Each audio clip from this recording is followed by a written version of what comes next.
রাতের এই নিস্তব্ধতায় যখন ডিফারেন্ট টাচের দিকে তাকাই, তখন আমি কেবল কিছু লাইট বা আসবাবপত্র দেখি না, আমি দেখি আমার কতগুলো বিনিদ্র রজনী, রক্ত জল করা পরিশ্রম আর তিলে তিলে জমানো স্বপ্ন।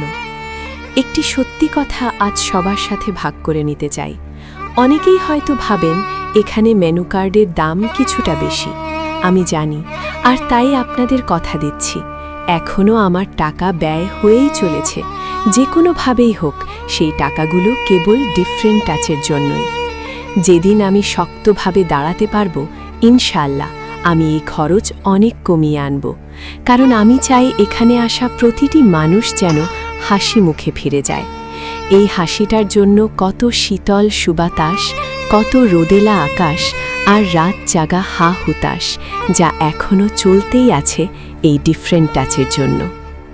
হারিয়েছি যা জানি ফিরে পাব না, সবই তো আজ সত্যি কল্পনা, তবুও কখনোই হাল তো ছাড়িনি, আমি হারতে পারিনি।